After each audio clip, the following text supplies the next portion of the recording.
The Dave Hooker Show. A presentation of Off the Hook Sports. Objective insight, expertise, top guests. Available on YouTube, Apple, Spotify, and the Off the Hook Sports app. Download now for free. Also available on offthehooksports.com. I compute and obey. Now to Dave Hooker. Ready. You want a show? We got a show. Tennessee's opening line against Virginia is out. How favored are the Vols? And what do we think about Virginia? Also, Josh Ward will join us from the Sports Animal. Which fan base is in the best position right now regarding all sports, with the greatest emphasis, of course, on football? Is it Georgia? Is it perhaps LSU? Because they've got a pretty good women's basketball team. Is it Alabama? Because they've got a pretty good basketball team when they don't have firearms. So we'll get to that. Also, Joe Milton, a little bit more swag than Hendon Hooker I want to get into today. And Tennessee is behind more than half of the SEC schools in states with better recruiting per 247 Sports. Also, the ACC approves merit-based revenue sharing. What does that mean? Well, that means that right now, every SEC school gets the same amount of cash. If you made it merit-based, that's bad news for Vanderbilt. Caleb Calhoun, how are you, sir? Oh, I'm doing very, very well. It's so pretty today outside. What about you, Dave? I'm fantastic. I got the gym out of the way, so I'm good to go. Probably a little after effect from the pre-workout drink as well. So let's get it rolling right now. Caleb is the biggest gambler in the history of man. I will go ahead and say that. It's basically Caleb and then a slight drop down. It is Pete Rose. So here we go. Caleb wants to lead the show. I bet on how many hits our show gets per day, guys. So we got an over-under daily at 11,500. That's where we are.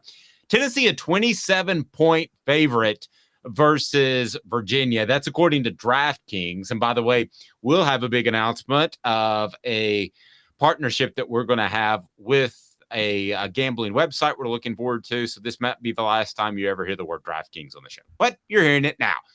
27-point favorite against Virginia. What do you make of the opening line? What I make of it, quite honestly, right now is stay as far away from it as possible if you're a Tennessee fan, because last year, this team last year would have easily covered that. Virginia's the type of team where they're going to drop 40, 50, and they may allow 20. But either way, yeah, they would have easily covered this last year. This year, we've talked about how we don't know what to expect from Joe Milton. We don't know how the offense is going to change. Dave, you and I both talked about how they might do a little more ball control because of the running game and because of the questions about Joe Milton's accuracy, and also because Josh Heupel might just feel like he needs to have a few more time-consuming drives. So you factor all those things in together, even though I think Tennessee is significantly better than Virginia, I stay away from this line. And if done to my head, I take Virginia to cover a 27-point spread.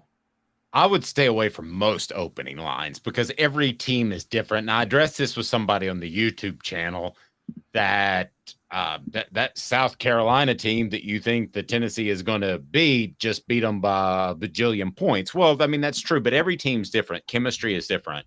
And I'm just using that as a point. I don't want to get off on a South Carolina tangent, for goodness sake, but every team is different. So I don't know that this team will have its strongest attribute, which was belief, and it was snap and clear mentality. That started with Butch Jones, but that is really how this team played last year. That's the first I heard the saying. They didn't get obsessed with a great play. They didn't get down over a bad play. I don't know that mentality is going to be there. So I stay away from opening games in general.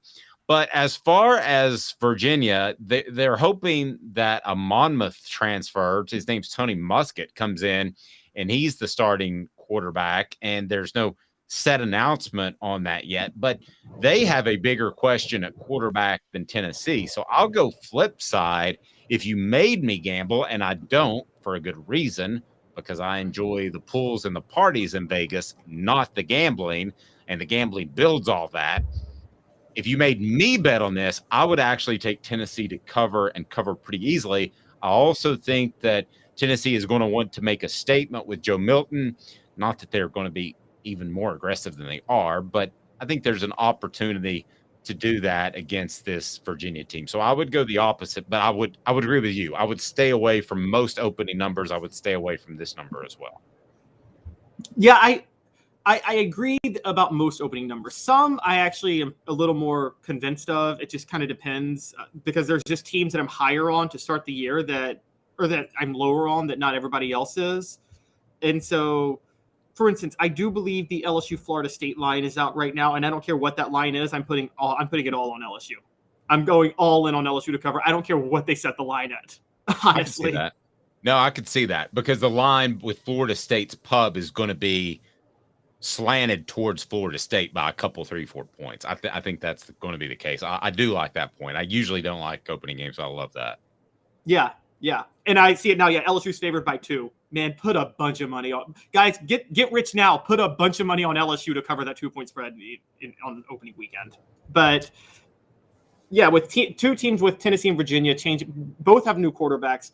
It's so hard to know what to expect. My gambling advice is don't touch that line. But yeah, Dave and I are on opposite sides. I just think the ball control that Heupel's going to try to implement and experiment with is going to slow them down a lot in the opener. Well, but that would be good news long term because it means your defense isn't as tired and isn't as subject to being fatigued or injured later in the season. Getting back to Virginia, they've got a deep running back group. I think they'll be pretty good there. Receiver is going to be a big issue for them because of losses from last year. And the secondary has to replace some monstrous holes, 2 all-ACC cornerbacks and Anthony Johnson and Fintrell Cypress II. Given that, have I talked you any more into perhaps Tennessee covering that they have secondary issues and might struggle to score with a Monmouth quarterback and a group of receivers that haven't proven anything at the college level? No, because what the secondary issues mean is the receivers are going to be bare and wide open, which I thought they were going to be anyway, because that's how this offense runs. Now, the question was always, when they are wide open, is Joe Milton going to be able to hit them? And so we'll have to see how that goes. I would say theoretically, yes, if it's Squirrel White, because again, just Squirrel White's the one receiver you can overthrow by 20 yards and he'll still catch it. But I don't know about the rest of them. True. And this tells you how different right now Tennessee's football program is than Virginia. So who is the running back that everybody talked about for Tennessee in spring camp? It's a big, strong guy named Cam Selden, right? Okay. The guy they're talking about in Virginia is the preferred walk-on. And his name, you might remember, his last name is Greasy. He is the grandson of Bob Greasy. So that's a classic Kirsten Biggers. He's not really going to play, but that just tells you how different the programs are. You've got a guy that could come in and be a superstar at Tennessee, and then you got Jack Greasy for Virginia, and I would be very surprised if he has a major impact this fall. And that just gives you an idea. It is not to the level of Austin Peay, but it's more in that ballpark than you might think. Virginia's just not very good. Yeah, I don't know why. Honestly, thinking of Tony Elliott, I like Tony Elliott. I don't know why he took that job. I'm one of those believers that if you're an offensive coordinator at a school like Clemson, you do what Kirby Smart did, don't you, Dave? You wait for the right job where you can get it. That's a really good job. Because an offer is going to come from somewhere better at some point. Caleb's a big gambler. Let's get to that right now.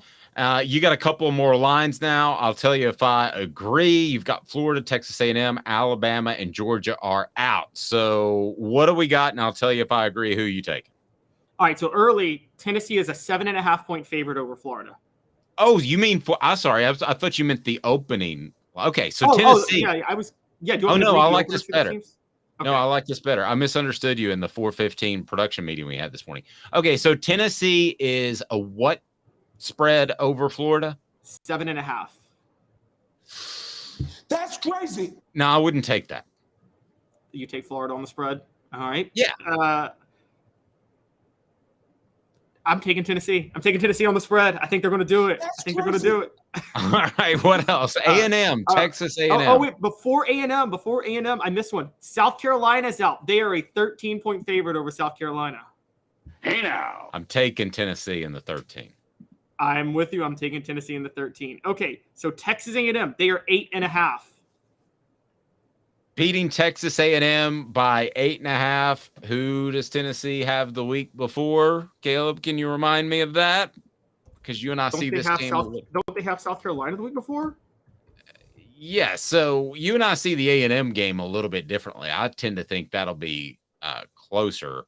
I think after an emotional game the week before. So what do you say about A&M and the spread there?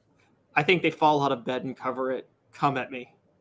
That's crazy. All right, Tracy Morgan. All right, I've got Tennessee winning, but they'll cover. All right, Alabama, spread on that. By the way, hit that like and subscribe button if you haven't already. We greatly appreciate it. And the message board saying, I'm taking them all. Rocky Top Tom, though, says 7.5 over Florida in the swamp. He said, that's crazy. Yes. All right, Caleb, what else we got? All right, so here we go. Tennessee, Alabama. I might make some money off this now. Alabama's a 9.5-point favorite.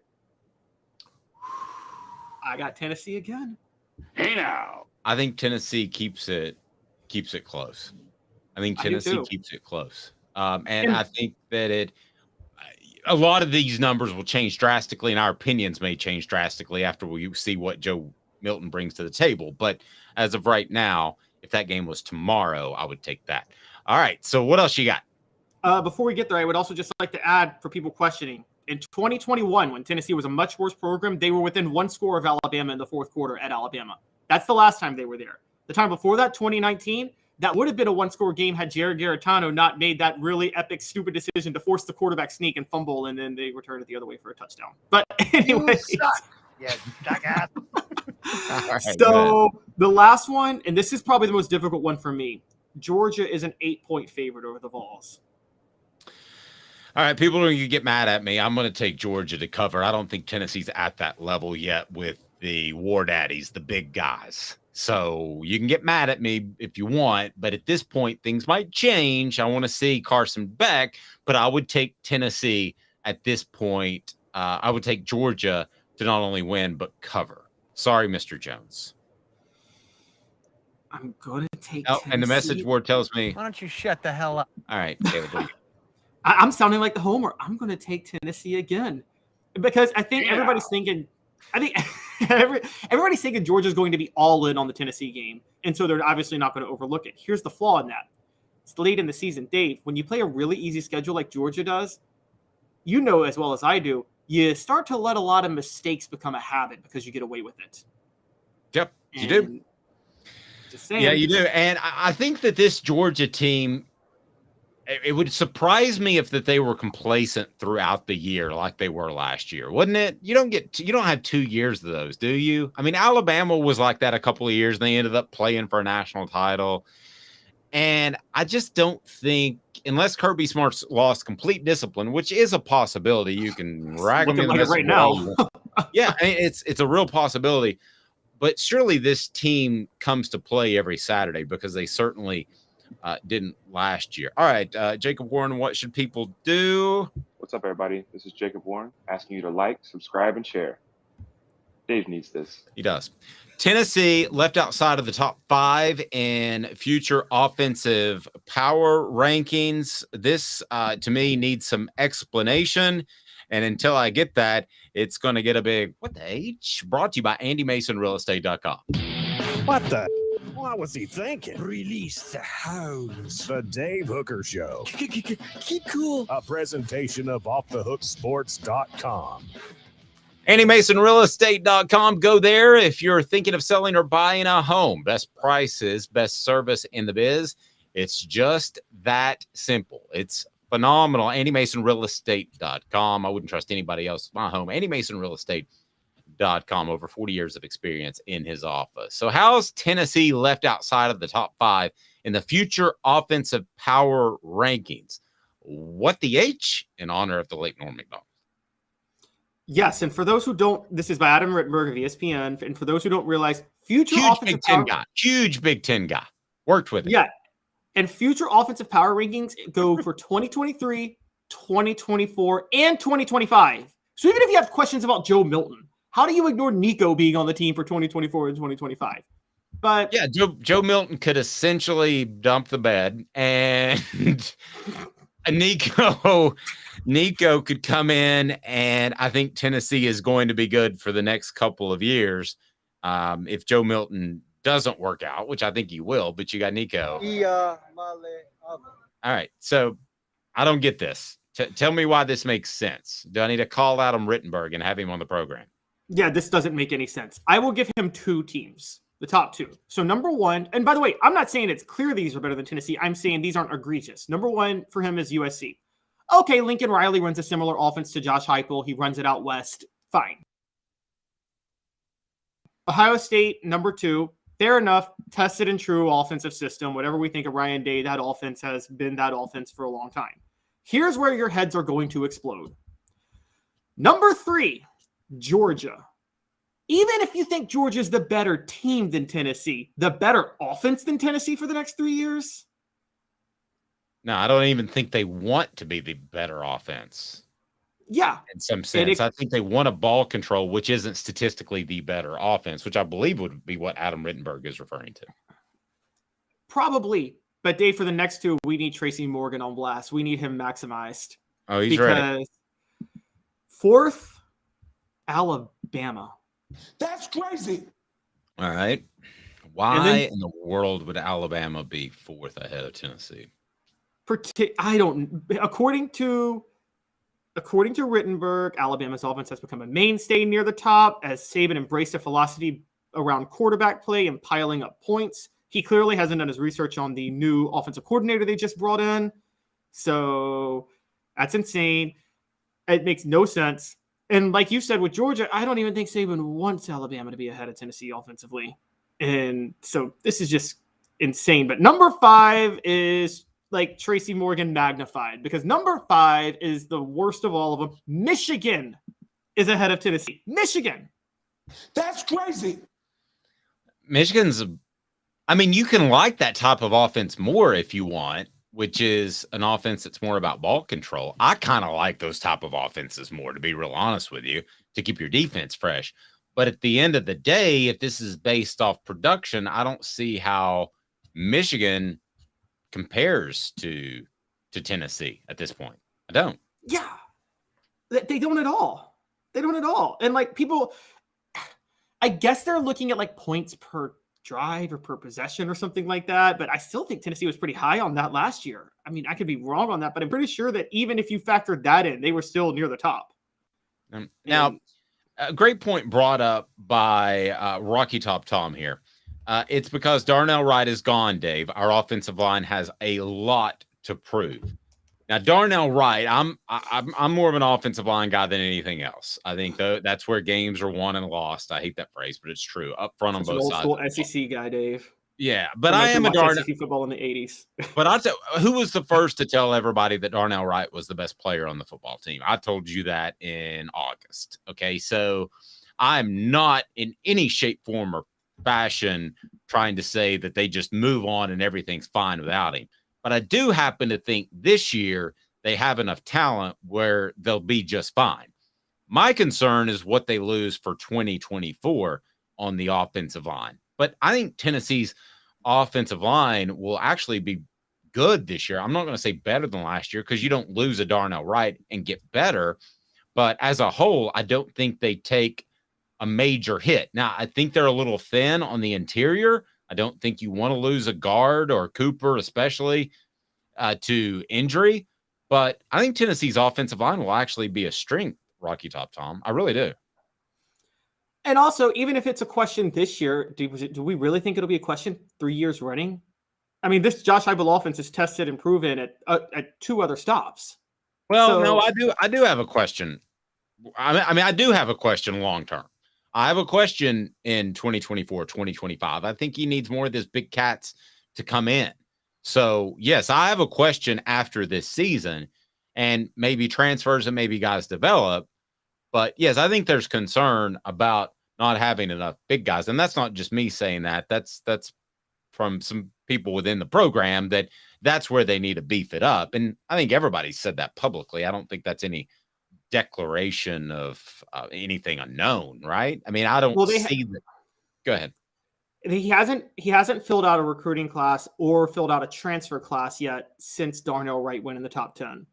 And I bring that up because I'm pretty sure a lot of elite right tackles in the portal and in high school are looking at that right now and really seriously considering Tennessee. And you got to think, before that, I'm sure a lot of these guys felt that Tennessee was not a destination for offensive linemen to be able to thrive. But when Darnell Wright goes in the first round, when Cade Mays was drafted the year before, and Jerome Carvin inks a deal with the team as an undrafted free agent, I think you're starting to see offensive line realizing they could easily go to Tennessee and develop to NFL prospects. Yeah, I like Campbell and Mincy at tackles. Okay. I like Carrick at an interior position at guard a lot. I like Spraggins a little more than okay, but not a lot. And I think we all know that Cooper Mays is an all SEC top center. So I don't think their offensive line's an issue this year at all. I really don't. Even without Wright. But I think that in 2024 and 2025, as someone told me, that's where it gets dicey. And that was the exact term they used. And I think it does get a little bit dicey if they can't continue to hit on transfers, in particular at the offensive line position, or they can't develop guys or go get the big guys. I mean, they haven't gone out and got a Cade Mays, for instance. You know, that type of 5-star guy coming out of school, a high school, that is ready to play. They haven't got that cat yet. And you need 2 or 3 of those cats pretty much every recruiting class, because the old saying that I had was it's 50-50. You look at a recruiting class, 50% of the guys will be contributors or stars, 50% will be washed up and gone from the program. So you really need to hit on 2 elite offensive linemen a year at the very least, and supplement them with some 3-star guys as well. But I don't see that yet. Maybe that happens, but right now it seems like they're having more success at other positions. But the great Derek Dooley determined that you don't need an offensive line. You can go a full class without an offensive line. I will tell you this.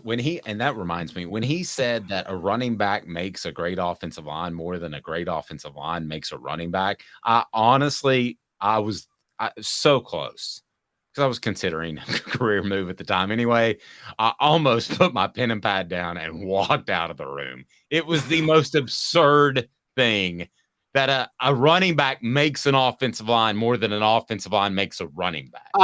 That was his first spring practice. I will never forget that. And then I remember his exact example was LaDainian Tomlinson has made yards no matter who he's run behind. I'm like, well, he's been running behind a great line for like 10 years. So, and you don't have a LaDainian Tomlinson. I mean, Barry Sanders did a pretty good job at that, but do you have a Barry Sanders? I think not. 2 minutes. Josh Ward will join us. We love him. Which fan base is loving life right now? We rank them based on all sports, but probably way football pretty heavy. Stay tuned. Off the Hook Sports, 2 minutes. Family has been creating jewelry since 1986. Each piece unique, with a story all its own. I'm Rick Terry with Rick Terry Jewelry Designs. I'm a jeweler, and I want to be your jeweler. We're grateful that you chose us to be Knoxville's best jeweler. My family and staff look forward to serving you. So please come see us. Kingston Pike and Campbell Station Road in the heart of Farragut, and downtown on Gay Street, right next to the Tennessee Theater. Hi, Mike Davis here with City Heating and Air, reminding you to always dare to compare. Our team provides quality local heating and air service, installation, and maintenance across East Tennessee. We use only the best equipment like American Standard heating and air conditioning for your residential, new construction, or commercial needs. Honesty, dependability, and customer satisfaction have been the cornerstones of our business since 1961. City Heat and Air. With all that sun, sand, and salt water, the beach is a very relaxing place. Unless you wear contacts. Ow! Open your eyes to the best the beach has to offer with LASIK vision correction from Campbell Cunningham Laser Center. Ah. Do you want to own the more that owns every job? Then get to Vassy Lawn and Garden in Cleveland and get you a Toro. I'm David Vassy, here to talk to you about Toro. With a Toro Zero Turn, you'll get more out of every minute and you'll reach the finish line faster. At Vassy's, we like to say, no matter if you're mowing 3 acres a week or 11 lawns a day, homeowners and business owners alike find confidence in equipment they can trust from top to bottom. Vassy Lawn and Garden, Highway 60 North in Cleveland. Man alive, it's worth the drive. These mountains hold and defend a spirit far better than moonshine. A drink that holds flavor that becomes necessity. A hard cider made and relished by folk who are as hearty as they are legend. A refreshment that can only be found in one place. With a taste that makes you say, give me 3 bottles of the good stuff. Tennessee Cider Company, where necessity can be found. Welcome back to the program. As I think I've got my button thing froze. Don't you love that? Technical issues never happens. Here we go. Objective coverage. Hey, that's new. If we get caught, we're going to jail. The Dave Hooker Show, a presentation of Off the Hook Sports. YouTube, Apple, Spotify, and the free Off the Hook Sports app. I'm going to need to see some identification. Back to Dave Hooker. I remember my first day in broadcasting. Josh Ward joins us now of the Sports Animal. You can listen to him from noon to 3. You can read his great stuff on Off the Hook Sports, that's the name of it, offthehooksports.com. It's been one of those mornings. Josh, I don't know. What's the name of a dad blame site? Got any idea? You remember your first day in broadcasting, but not the URL to your own website. It's okay. Well, I was telling Caleb, I got up early this morning for the workout and maybe too much pre-workout stuff. That's not good for me, but I love it. Should I continue? Here it is. Yeah, I like a good glass of water before. I thought he was going to say steroids, but that's what I go with. It's being considered. He's testosterone replacement. We'll see. It depends if they decide to be an advertiser. All right, Josh. So I wanted will Dave inject testosterone into his body for a new advertiser? Probably. All right, Josh. So let's get to the top fan bases right now. Who's loving life? You wrote a column on that. It is on offthehooksports.com. And it's hard to deny Georgia, right? I mean, we always want to do something provocative in the offseason, but it's Georgia. They've won 2 national titles. Yeah, it's Georgia. All sports matter, but none matter nearly as much as football. Basketball is great. Basketball creates a lot of excitement. An exception there could be made for if you're having the conversation in Lexington, Kentucky, but Kentucky's not having the type of success they expect in basketball right now. So with what Georgia is doing in football, and it's really not close in terms of their results compared to everybody else, as good as Alabama has been the last couple of years, Georgia has still been head and shoulders above Alabama in terms of results. The one loss Georgia has over the last 2 seasons is to Alabama. But if you look at all of the programs, Ohio State, Michigan, LSU, USC, and we'll see if things change. But with what they're doing right now, as impressive as it is, they would trade places in a heartbeat with Georgia, and so would every fan base. So like Tennessee is on the list of fan bases who are in a really good position, and things have changed greatly. But they would trade everything for what Georgia has with the back-to-back national titles. So what fan base would you most want to be a part of right now, based off a little bit of everything, but surely football, as Josh pointed out, is the lead dog in that. So taking all sports into account, who was number 2 on your list? Still Alabama. When we talk about Alabama dropping off, we're talking about Alabama dropping off. They are still above just about everybody in college football. And there is a question going into the season, New offensive coordinator again with a quarterback question heading into the season. Is Alabama vulnerable? Maybe the answer is yes, but I also know that Alabama has all kinds of talent and will be a national title contender again going in. And there are only so many fan bases that can really talk about that with confidence. Plus, at this point, Alabama has stockpiled so many wins and championships. There's so much to celebrate. So you have that. You have Alabama basketball, which needs to improve its image, but they're still at the top of the SEC on the court. And it's an athletic department that has a bunch of riches thanks to the football success. So while Alabama fans may be frustrated because it's been 2+ seasons since they won a national title, they've won a bunch of national titles, and they will have a chance to win another one this year. Josh, would you like an update on my dog? Not especially, but I'll take one if you would like to offer it. He had 11 teeth removed. So he's struggling a little bit, but he was able to eat his craft treats yesterday. So go to crafttreats.com, use the promo code off the hook with the CBD derivative. It can help with your dog's lost teeth, or it can also help with the anxiety that it may suffer in social situations or car rides. And also, how about arthritis, which he probably has that in his mouth from all the lost teeth. So go to crafttreats.com, use the promo code off the hook to get 20% off the hook. And Josh has young children. We could potentially do a test run there of craft treats with their chill pills if you would like. There's very little currently that separates Max from dogs. So yeah, he would happily test him out. I promise you. Here's your CBD and Benadryl, son. Go to sleep. Yeah. Have you? Is it? I'll admit I gave Benadryl to kids on a long road trip. Is that bad? Does that make me a bad parent? Well, you're not alone, so there are a lot that are going to be on board with you. Our kids travel pretty well, knock on wood, because we'll be doing some traveling this summer. But we're also fortunate to be in a minivan DVD world, so we don't give them Benadryl, we give them Toy Story 2. Nice. All right.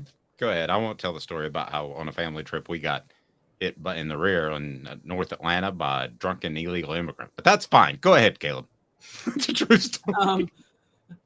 Josh, so what are any of these fan bases, has anything ever topped being a fan or a student at Florida from 2005 to 2008, where you got 2 national titles in basketball, 2 national titles in football? Although at the same time, was it worth being a fan and being on campus at the time when you know you might get stabbed by a player on the Florida Gators too? So Yeah, I was going to offer as long as you didn't get assaulted during that time. You probably enjoyed, and some fans might have said, "Hey, that's cool as long as we're winning." So yeah, that was a great run because you have football and basketball at the top, and at the time, 2 of the best coaches in each sport, no doubt, in Urban Meyer and Billy Donovan. And Florida is not in that position right now, not even close. And that's why Florida fans are rightfully upset, because they've seen what their top programs are capable of. And right now, they're nowhere close to that. That can change. But Florida fans have, if we did an annual ranking of this, top 5 fan bases in the best spot, Florida would be at or near the top a lot of the time. But football now has waited for a long time to get back to the top, and basketball is still trying to find its way to where Billy Donovan had it. So mid-2000s, great time for Florida fans meeting the very high expectations. They're far away from that point right now. Let's get back to the list for a second. So Georgia 1, Alabama 2, who's 3, and where does Tennessee fall? The best SEC fan bases to be a part of. Yeah, so I have LSU number 3, just ahead of Tennessee. LSU has a football team that will be preseason top 10, and I think a legitimate national title contender. Not favorite, but contender going in. They have an athletic department. Well, so here's what I think most fans of programs that have legitimate national title potential want. Most fans want an athletic director and department that will go spend and will be aggressive in getting the people that are capable of getting the job done. And I don't think there's an athletic department that is more aggressive than LSU in that. LSU has said, we're going to go get a football coach that can win. And they went and got Brian Kelly. Now, they tried to get Tom Herman, didn't work out. They had to settle for Ed Orgeron. he got a title. So you don't always land exactly who you want.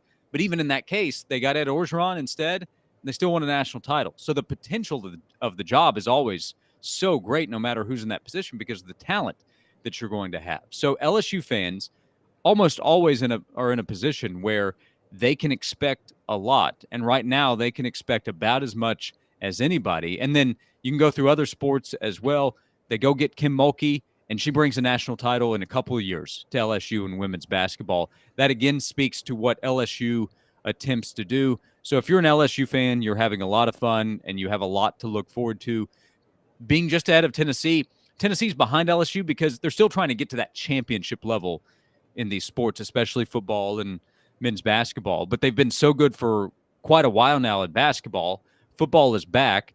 They just won the all-sports trophy, so you do have these other sports that are succeeding.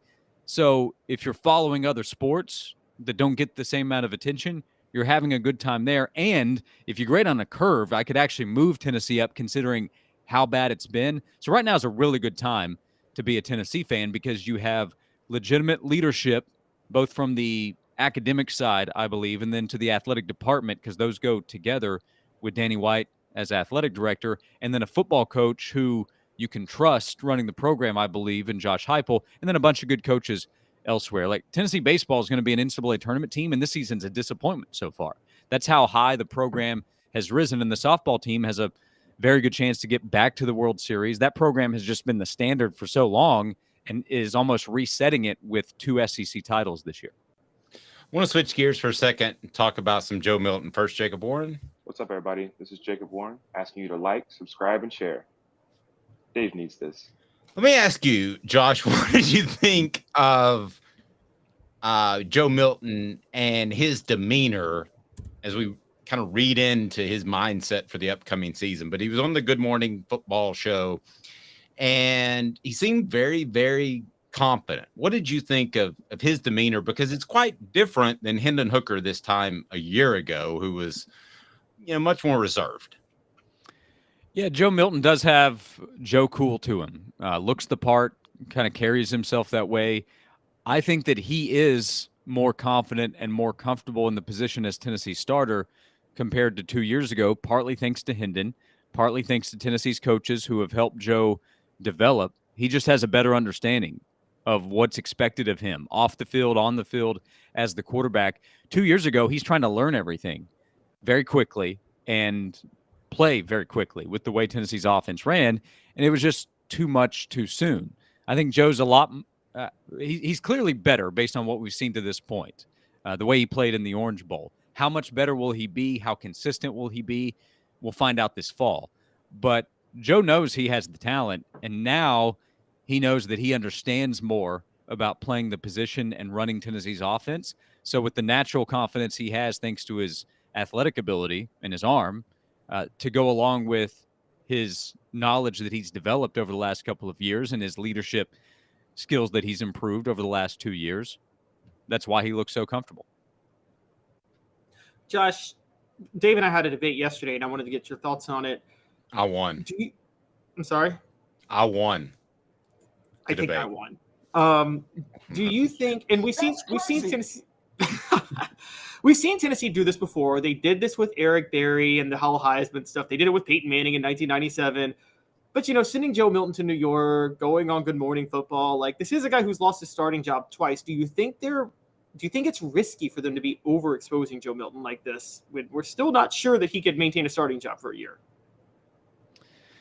Well, to be clear, it's more Spire than Tennessee. So Spire sent Joe and Ramel Keaton up there, just like last year, Hendon Hooker and Cedric Tillman went because they were kind of the big pieces. Ramel's a senior on the football team now and has been a part of the program for 5 years. So, but from the perspective of Tennessee and him representing, look, he's the quarterback. I mean, he's the starter. So if it doesn't work out, it doesn't work out either way.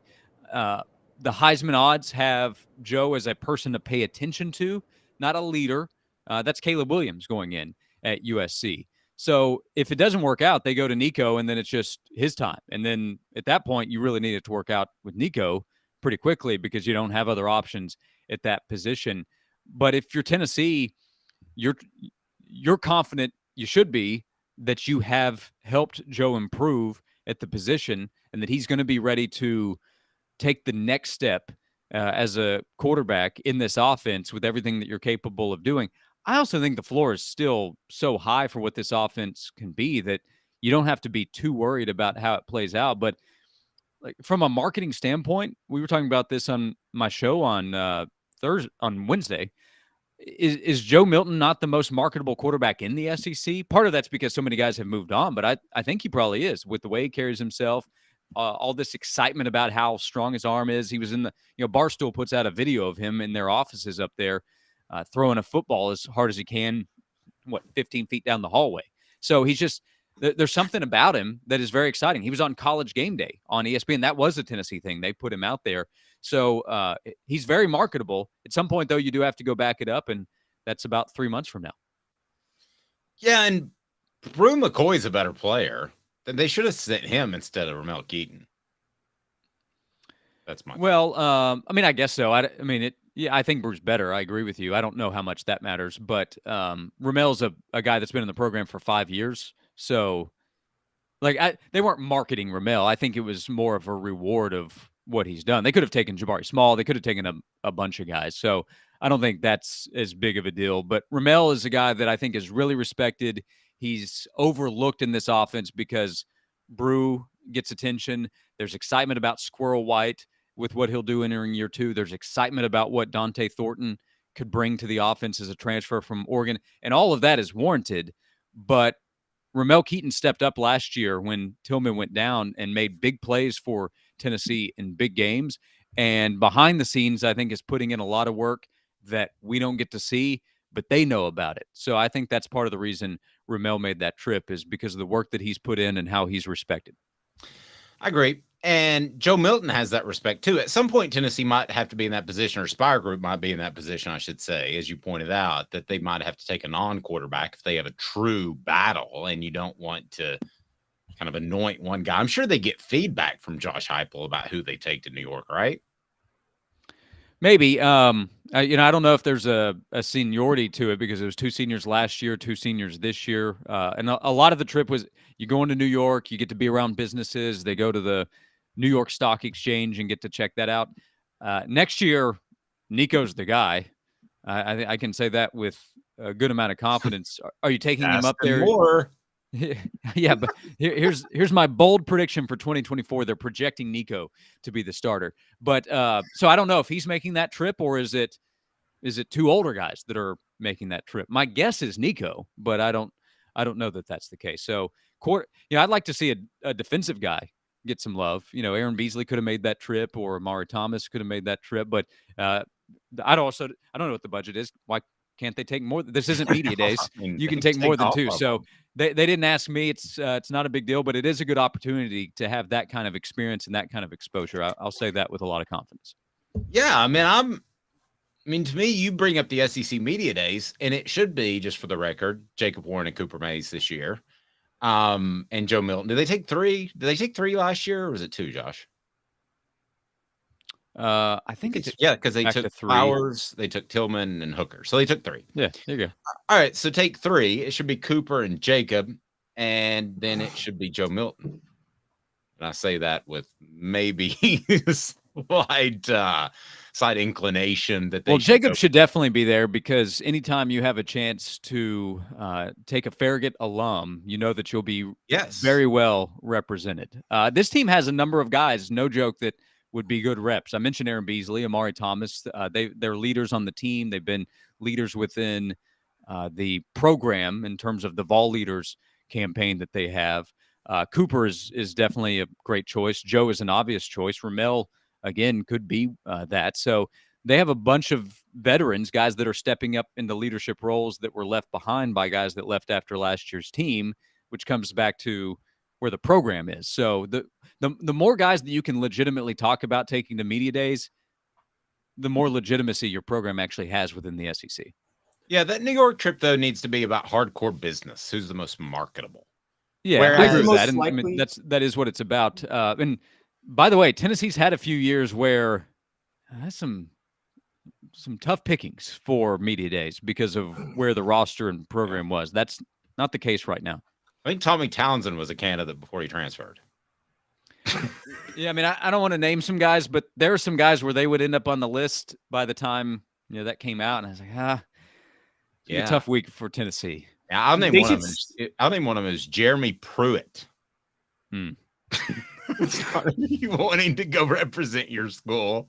Oh, Jeremy Pruitt was better than Butch Jones the last year. Who remembers Butch Jones' last year at SEC Media Days? Well, the best to me, I think the best coach remark at Media Days from Tennessee would be Derek Dooley, 2012, proclaiming the SEC doesn't have Tennessee to kick around anymore, and he made that proclamation about 3 to 4 months before Tennessee fired him because his team got kicked around again in the SEC. Also, Tyler Braid guaranteed an SEC championship that year at SEC Media Days. I remember that. He said Tennessee would win the SEC title. Who could throw a beer bottle further, Joe Milton or Tyler Braid? That would be a good marketing campaign.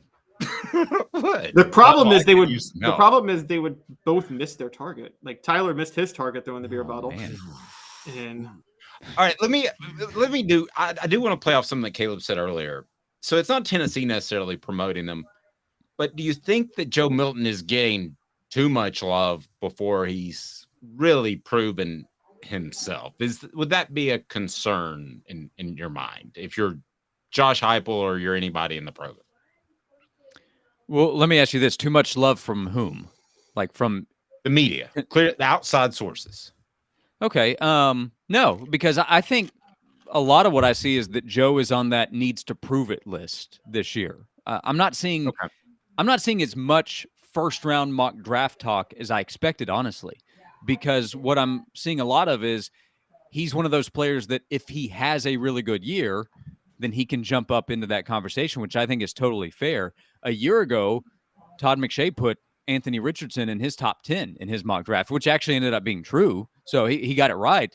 But at the time, Richardson still had a ton to prove. So Joe is more appropriately placed, I think, in a lot of these lists.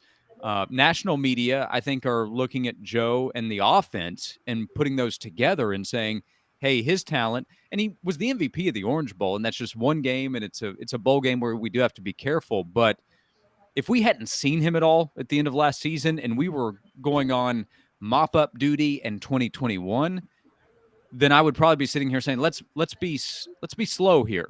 We need to see him be a starter again. But we've seen it in a small sample size. But he looked like he was improving, coming in as a backup for Hendon Hooker later in games. And then we saw him in the game against Clemson be better than he was in 2021. So that combined with knowing Josh Heupel's offense has so much potential, I think makes Joe Milton an obvious candidate to talk about a guy that can make a leap. But, like in media days, I don't know that Joe's going to be all SEC. He might, but he has to contend with Jaden Daniels, who I'm confident will be all SEC. Mm-hmm. Rattler's getting a good amount of attention at South Carolina, and he still has a lot to prove. Carson Beck might get a ton of attention if there's that kind of confidence that he'll be Georgia's guy. So it's a league that has to replace a lot of QBs. So Joe Milton, I think, naturally gets more attention because of the offense that he's in. Be interesting to see who gets more votes, Carson Beck or Joe Milton. Yeah, my guess is Milton, by the way. But I mean, it's that Georgia's going to win, so you just take that quarterback position. And if Beck were named the starter, then maybe it's different here. But even though he's expected to be, there is still technically the battle going on between Beck and Vandegrift. Josh, keep up the great work. Noon to 3 on the Sports Animal in Knoxville. Appreciate you, man. You got it. Thanks a lot, guys. Thank you, Josh. Have a good one, Josh. Was told to me early, Caleb, about Joe Milton, because somebody said, and actually was a South Carolina fan, I believe, said Joe Milton doesn't seem like the type of guy that would read his press clippings. What I was told even before spring camp is, this was in January, is when Nico showed up that there was enough of a factor that if Joe was the type that would read his press clippings, he was not going to let that get in the way. That there was enough of I could slip up and lose this thing, and that he responded. Not that he needed to. I don't want to make that sound wrong, Caleb, but there was enough of that where he said, I got to be a 10 out of 10 every day from a work ethic standpoint. Yeah, and that showed in the spring because Joe really worked to not – you could tell Joe had a determination in spring practice to not lose that starting job, and he didn't. Now, the question becomes, because it seemed that Joe really cemented that spot in the spring, you wonder if, I'm going to quote Nick Saban, but when he talks about the human condition is to survive, not thrive, you wonder if Joe Milton is the type of guy that can still have the same drive to stay ahead of Nico after he cemented himself in the starting job, because it's hard to keep that mentality. But yeah, I think losing his job to Hooker, I know he doesn't like to say it, but he still lost his starting job to Hendon Hooker. I think there's some things like that humbled him a little bit, that made him, I don't want to say he was cocky or arrogant, but I think kind of put him on alert. I think, by the way, Tennessee should send to New York the person that they think has the best chance of being Taylor Swift's next boyfriend, whenever that is. But, How old is she? She's getting up there, isn't she? That is true, actually. She's like 33, 30. She's 30. Gosh. Like an elderly person. By the way, I hated that Tina Turner passed away. Let's talk about somebody. If I made a short list of people I'd like to see live, she would be on that. Portions of the program. She lived in Knoxville for a minute. Born right outside of Memphis, but lived in Knoxville for a couple of years. I didn't know that. Portions of the program brought to you by Vassy Lawn and Garden. Vassy Lawn and Garden, go to vassy.com. Before we talk about Tennessee recruiting, I want to remind you that when it's industrial mowers or commercial mowers, that Vassy Lawn and Garden will take care of you. Worth the drive to Cleveland, Tennessee. Man alive, it's worth the drive. Toro, count on it. So Tennessee is where, in terms of location, as it would affect recruiting, because there's a 247 column out that's a little bit stating the obvious, but there are a lot of states that have better recruiting than the state of Tennessee. Who are they, Caleb Calhoun? So according to 247, the states with the best recruiting, there are 10 states that are ahead of Tennessee, and unfortunately for Tennessee, a lot of them are in the SEC. Tied for 10th are Illinois, South Carolina, and believe it or not, Connecticut. Yeah, Connecticut. Okay. Tied for 7th, North Carolina, Louisiana, Mississippi. By the way, these are the states with the most prospects in the latest 247 sports rankings. Tied for 7th is North Carolina, Louisiana, and Mississippi. 6th is Ohio. So they're citing themselves. Yes, they are citing themselves. They are. But you have to remember, I would rather see this list based off NFL players, wouldn't you?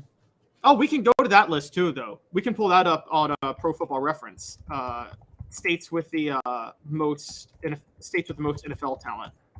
Okay, let me see that. Okay, and let's pull that up, and I'll ask today's tough question. Now, today's tough question. Hit it. Today's tough question. Take a side. Take a stand.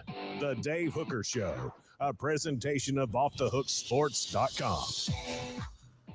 Because of their home state, is there a glass ceiling for the Vols? Can they only get so high? Because they don't have an Atlanta area in their backyard. They don't have a Dade County in South Florida to recruit from. They don't have high school football in Texas. They don't even have the type of athletes that come out of SoCal. So is there a glass ceiling with Tennessee in terms of recruiting and what they can do no matter who their coach is? Caleb, yes or no? No, there used to be. There used to be. And the used to be was pre-NIL. And we're going to talk about this later in the show, too, on whether or not Tennessee should start demanding more revenue. But right now, no. The reason I say there used to be, the glass ceiling was Tennessee needed a bunch of other programs to be down for them to be at their peak. And the data bears that out. Guys, if you can dispute me all you want, but since college football, since the SEC fully integrated, which was give or take 1970, right, Dave? Right around 1970? I think 72, yeah. 1972. Since the SEC is fully integrated 50 years ago, Tennessee has one national championship. They only have 2 outright SEC championships during that time. So people think it's just the past 20 years. No, they were down for a long time before Majors got that program rolling in the mid to late 80s. You're saying there's not a glass ceiling, though. I'm saying there's not one now. I'm saying there used to be. There used to be, Okay. and it was borne out in fact that there used to be. Tennessee didn't become that golden age of the 90s and 2000s. That was solely due to Georgia hiring bad coach after bad coach after bad coach. Otherwise, that 90s run doesn't happen. Sorry, y'all can dispute me on that, but that's why Tennessee was ahead of Georgia during that time.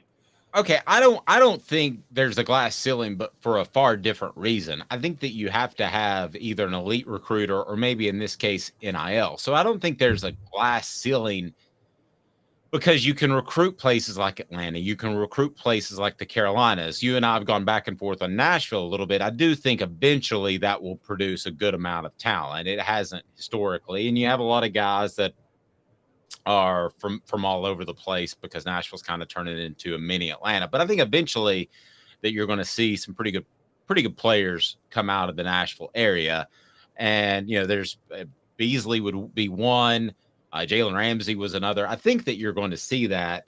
But the reason that I think that if there's a glass ceiling at all is because there's only so many uber elite recruiters. And I consider Philip Fulmer to be one of those. And there was a great story that we'll talk about on the Celebrate 98 series. It's going to have Sean Ellis, but I was visiting with Dion Grant about the Celebrate 98 series. And Philip Fulmer was the only person that would go into his home, the only head coach that went into his home because it was in the projects. So you have to have somebody that is that dedicated to recruiting. Where on the flip side, Derek Dooley didn't go to one high school football game his entire time at Tennessee. So you have to have that guy that's uber recruiting or have this NIL in place, one or the other. So I don't think there's a glass ceiling because I think Tennessee, obviously they won the national championship in 98, very well could have won it in 99, could have played for it in 2001. That'd be a heck of a 3-year run, right? If you played for 3, won 1 or 2 and 3. So I think it's proven that there's not a glass ceiling. You just have to have an elite recruiter or take advantage of NIL because the funds you have, one of the two. You have to take advantage of NIL. Dave, I got to be honest with you. I think in the 90s, there were elite recruiters who were at a premium. I think there's a lot more now. And because let's call it what it is with recruiting. Basically what you just said about Fulmer. Recruiting is about your drive more than it is your ability. It's about how committed are you to recruiting. Am I right about that? It's how dedicated are you to it? Yes, and it's easier now too with cell phones and social media. Exactly. Remember, if you couldn't get a guy on the phone in 1995 because he didn't have a cell phone, you had to call his head coach. You had to run him down through maybe an intermediary or a parent. I mean, so I don't think it's as hard of a job now as it was back when Philip did it. Right. And so recruiting is more about dedication than it is actual skill. And there's a lot of dedicated recruiters now. I mean, look, let's be fair. Jeremy Pruitt was a dedicated recruiter. He was a dedicated recruiter. Just wasn't the best coach. But Jeremy Pruitt also had another part to his game, which helped a lot, which he was a great talent evaluator. I'll say this. The best talent evaluator of any coach post Philip Fulmer was Jeremy Pruitt, and he may have been a better evaluator than Fulmer was. I would say one of the things he mentioned, though, I don't know if you know this, Pruitt didn't even try for Nashville that much. He said he told a guy I know in Atlanta, a guy who runs a podcast in Atlanta off camera one time. He said, the only place where I can get elite talent in Tennessee is Memphis, and I have to compete with a bunch of other schools from Memphis because that's not really a Tennessee pipeline. No, it's not at all. Yeah. Might as well be Memphis, Mississippi, or Memphis, Arkansas. Yeah. Ole Miss can compete with Tennessee for Memphis kids. Alabama competes with Tennessee for Memphis kids. So he openly said, he's like, that's the only place where you can get consistent elite talent in the state. And he basically said straight up, most in-state kids in Tennessee are really overrated. Most high school talent in Tennessee is overrated. And in the message board, SC Scout guy, who's a South Carolina fan, said, I think Shane Beamer realizes exactly what I'm saying. He is constantly in recruits' homes and at their games.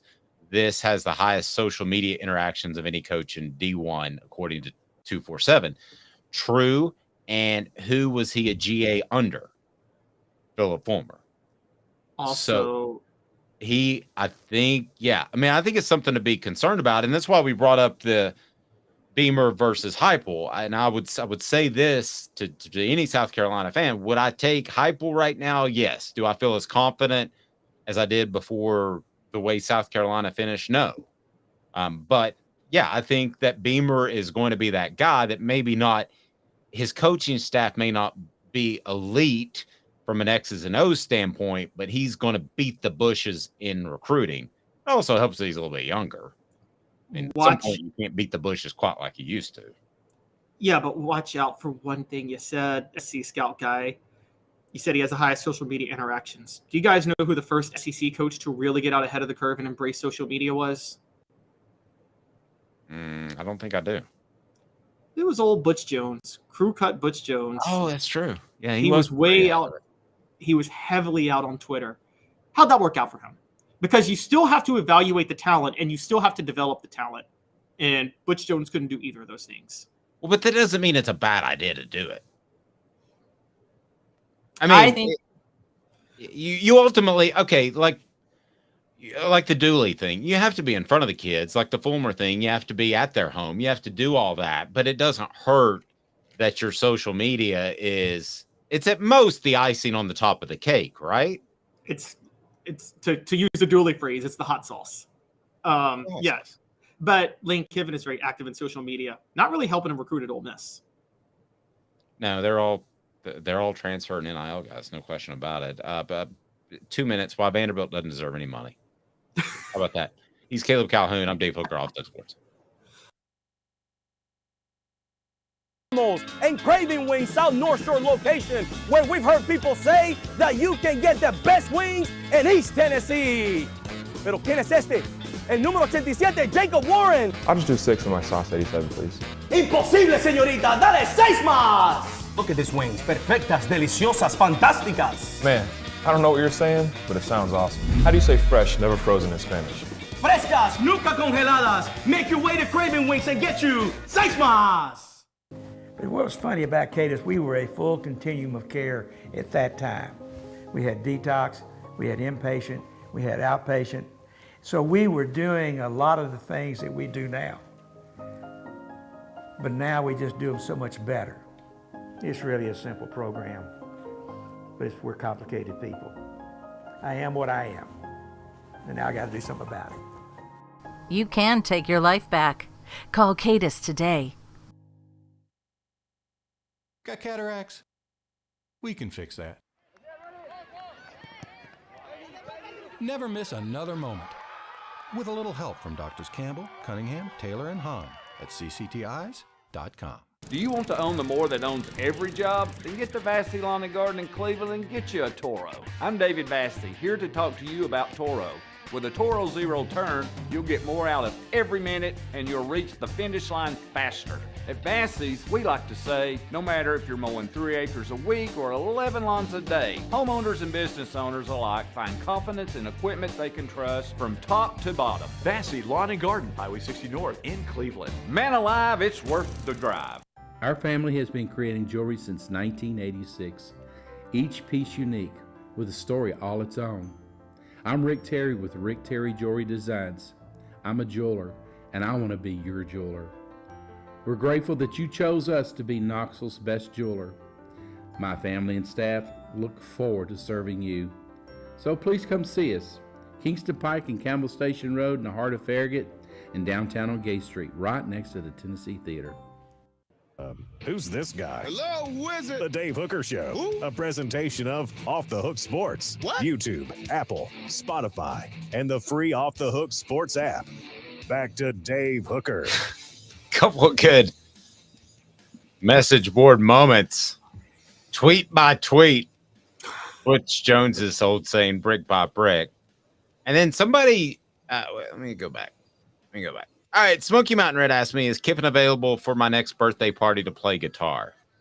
Yeah, I mean, I'll ask him, but the text back's going to be, what's the guy to girl ratio going to be? I mean, he's not going to show up with a bunch of dudes there. And also, what's the guy? Well, wouldn't it be what's the guy to girl under 30 ratio? Sorry. You said that, I didn't. So when he goes, Dave, can I talk to you for a second? At SEC Media Days. Caleb said it. It wasn't me. One other note. Of age, by the way, of age. Okay, I'm talking like Leo DiCaprio style. Yeah. Some weird R. Kelly thing going on. Yeah. All right. So the ACC has approved a merit-based revenue sharing. Okay, so let me tell you what this is going to do in the front end, then tell me if you like it on the message board. because this will destroy. Smoky Mountain Red said he can arrange that. He can arrange a strong female to male ratio. Good. And maybe I'll show up. So, by the way, it is my anniversary today. So, oh, congratulations. Yeah, pretty cool. Pretty cool. She's I outkicked my coverage. I'm the Dustin Colquitt of husbands. So, 3 years. No, 27. But all right, so here we go. This will destroy college football as you know it, but I think it will make it better. And that is the ACC has approved a merit-based distribution of funds. In other words, you do better in the athletics departments, then you're going to get more cash. Sounds like a big, huge mess, and it probably is. But here's how it will destroy college football and athletics as you know it, which might not be a bad thing, because the smaller schools that don't get as much money are already behind, because then they would get less money, so they're going to fall further behind. It's exactly like small market teams in Major League Baseball. They fall further behind while the Yankees sign a new contract with the YES Network. So if this happens, you are definitely going to see a super conference, and I'm all for it in both the ACC and the SEC, because does Vanderbilt bring as much to the table as Alabama or Georgia or South Carolina or Florida? Absolutely not. And we can talk all day about how they bring academic integrity. I don't give two flips. At the end of the day, I think that this will happen maybe at the ACC, and it will grease the wheels towards a separate super conference. So the ACC, as Smoky Mountain Red pointed out, grasping at straws. Yes, they are. They're trying to save their conference. But in reality, it's like when I sat down with Roy Kramer in 2000. And I said, do you realize what you've created with the BCS would set up a playoff because you're seeding teams? And he goes, no. I was like, okay, but no, you are. I mean, that's what you're doing. You're seeding teams. And so this is they don't mean for it to do this, but this will grease the wheels for them to fall apart anyway, and could grease the wheels for a super conference if other conferences adopt it. Thoughts, Caleb? Yes, but other conferences are not going to adopt this. And I will tell you. So. I don't think so. Because the Big 12 adopted this with Texas. It nearly destroyed them. The ACC is doing this. Here's what's happening. The ACC is doing this so they can stay in business through 2036. This way, and Florida State and Clemson and all those other schools are saying, okay, this is enough to keep us afloat until we can finally leave in 2036. This is what this is about. And so this brings, my assumption is this brings a certain level of stability back to the conference until 2036 when the whole thing dissolves. The SEC would never do this, nor would the Big Ten ever do this, because revenue sharing is essential to the conferences surviving. So you are going to have a super conference. I'm with you eventually. I think you'll have like SEC and Big Ten be AL and NL, and then an overall conglomerate league. They're going to bring all those teams with them. So Vanderbilt's coming. Here's what I think they might do, though, Dave, and this is what I think would be a great idea. Have a super conference. Treat the lesser teams. Do what FIFA does with the Premier League. Relegate? Yeah, relegate. Where the bottom. I know that from Ted Lasso. I don't watch any soccer because I'm American. Yeah, so okay, you have a conference of 50 teams, and then you have a lower conference of 50 teams, and or maybe 40 teams, I don't know. But the bottom 3 fall out, and the top 3 come in, and that's just how it happens. And but you would never be able to get back. The top 3 teams in the bottom go in every year, and the bottom 3 teams in the top fall out every year. Yeah, but if you got less money, you're not going to have the same facilities or NIL support or anything else. You would never, if you dropped out, drop it, Mizzou, amen to that. But if you drop a team, they would never make a comeback. And see, the reason that works, they could come back in. The teams at the bottom are bound to come back into the top at some point, because somebody in the bottom half has to go into the top half every year. Yeah, but at least in soccer, you can spend more money. I mean, I don't see how that works. But I think those bottom teams would continue to be the bottom teams forever, and you might rotate them in. Yeah, I mean, I think Wake would drop out of the ACC, and forever be out of the ACC. I think they would be the big pile of wake. So what you're saying is even if they rotated and came into the bigger conference, they would be at the bottom of the bigger conference, so it really wouldn't matter.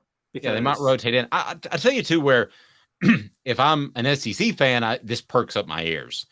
Because if the ACC does this or does what you're talking about with relegating, and they somehow have their bottom half is even lower than it is now, and it's pretty low already. The bottom half of the ACC is pretty bad. So if it's even worse, and literally you're playing second stringers in the second quarter versus a conference opponent 4 or 5 times a season, then SEC fans, you got a major gripe if an ACC team like Clemson gets in and a second team, like let's say Alabama or Tennessee last year, didn't get in. That to me is that throws off even the playoff picture. Or you want to talk about the 13th team. If you want to talk about that 12th or 13th team when you have the playoff next year, man, the ACC is already bad enough. Do they deserve a seat at the table if their conference gets worse? Well, this is something Josh Pate brought up, which is if college football is somewhat evenly spread out like it used to be, it's okay to have these conference championship automatic bids, but it's laughable to have the top 6 conference champions get automatic bids now because there were two. First of all, as Pate points out, if you're a top 6 if you're a conference champion and you can't be in the top 12, how in the world do you deserve to be in the playoff at that point? If the 5th and 6th best conference champions can't be a top 12 team in college football, who thinks that conference champion is going to be able to go play Alabama, who may finish 11-1 and just miss out on the SEC title? A lot of people kept thinking this 12-team playoff was going to give these smaller schools a seat at the table. No, it's not. It's going to expose the haves and have-nots of college football more than ever before. Because it completely is. You're right. Yeah, because I'm sorry, when Alabama plays, okay, who won the group of 5? Who was the best group of 5 team this past year? Like, who won the American? I don't even know. Like, say Navy wins the American one year, which happens. Alabama plays Navy. Navy gets the automatic bid. Does anybody think that's a game? No. And NIL is already growing the disparity. If nothing else changes, if none of these theoretical things that we're talking about changes, then it doesn't matter. NIL is going to continue to separate the haves and have-nots. Wow, Mr. Jones, you stole my line. It's only delaying the inevitable. It is. Doing these things might delay the inevitable, but the inevitable is that you're going to have a super conference. Now, I know we had a post that said, why not have conferences based off regionality? And I agree that was cool and that was classic. And that's the way probably college football should be, but it's not going to be. And I'm okay with seeing a team play 12 significant opponents a year and a 9-3 gets them in a playoff. Caleb, I'm okay with not seeing the UTEPs of the world and the Akrons of the world. Maybe it's because I had to cover so many of those games. But if you have a super conference, you're playing somebody pretty good every year or every week, excuse me. Yeah. So by the way, there are going to be regional conferences. This is how this is going to go, guys. The SEC and the Big Ten are going to gobble up so many teams. They're going to make conferences within their super conference, and they're going to organize them regionally. And that's going to create it. It won't be perfect. Some rivalries will go by the wayside, but there will be new rivalries created. So if the SEC takes 30 teams, they'll have 3 10-team conferences based on regions at that point. And so it's not going to be that big of a deal. I think, honestly, here's my radical take, Dave, and I think Tennessee should get out ahead of the curve on this. I think Notre Dame, where they're one step ahead of everybody, they're behind in a lot of ways, but staying independent. I know the SEC ties and loyalty is a thing, but given the fact that you can negotiate your own TV deals, honestly, I think the SEC holds Tennessee back. So they're kind of like the Yankees with the Yes Network. Exactly. Interesting. I think Tennessee should.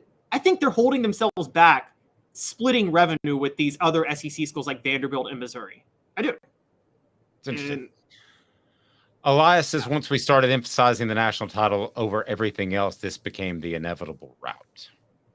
True. Yeah.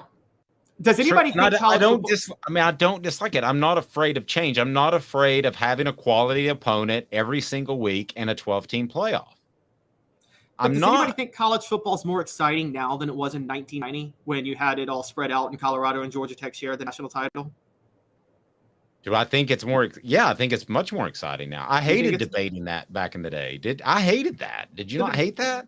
Well, in 1990, I was too young. But I mean, I thought one of the most exciting ones was like, okay, the reason it was so college football, I don't want it to go the route of college basketball. I don't want college basketball. Nobody cares about college basketball until March.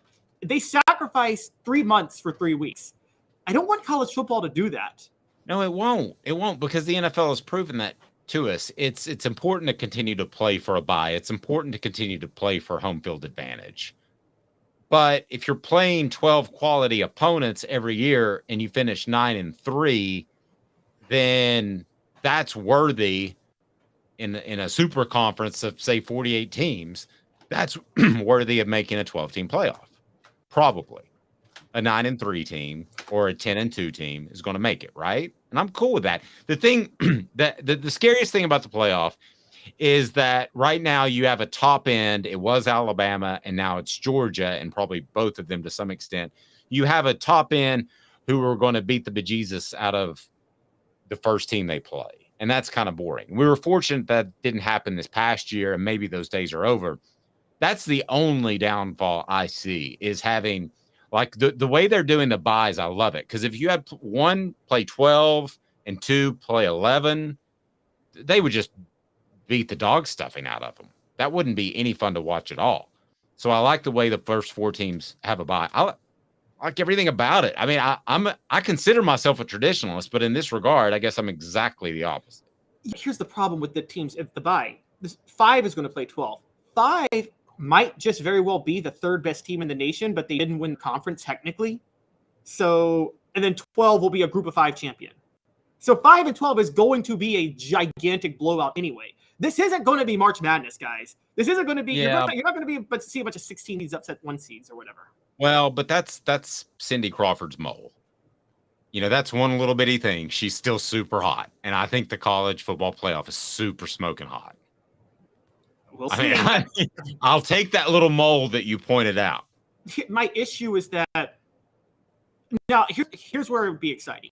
Okay, say you take the top 48 teams. If they then separated, say, okay, top 48 teams, you separated and you had like 4 12-team conferences out of that. You know, they organized the conference, and then they were like, whoever wins these conferences they'll play conference championship games. You'll get the first round buys, those 4 teams. Because then there is always something to play for. I like the idea of many conferences within conferences, but until they organize to create their own conference, I'm sorry. I think Tennessee should consider. I think Tennessee would have been smart years ago to consider going independent. Even when they were bad, they were probably one of the top revenue producers in the SEC. They've always been in the top half. It's a lot of cash to turn down. I don't know about independent. I don't know that you could do that in reverse, but one of the things that hurt Tennessee. Does Tennessee go independent? You want to know what really hurt Tennessee, Dave, in the 2000s that no one talks about?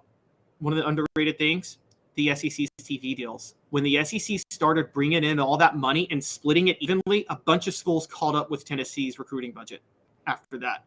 When Tennessee had the financial recruiting advantage over every school in the 90s, that was a huge deal. And then they had to split that revenue with everybody in the 2000s. It's gold, Jerry. Gold. Moly, moly, mole, mole. Yeah, I watched Austin Powers recently, too. And the reason I thought about Cindy Crawford is, you know who she kicks it with on a regular basis? Who they refer to each other as like brother and sister. This will surprise you. Kid Rock. Can you imagine those two kicking it? That's strange. We leave you on that note. Support our fine advertisers. He's Caleb Calhoun. I'm Dave Hooker. Cindy Crawford. Didn't have time for her today, but we'll try to work her into the show tomorrow.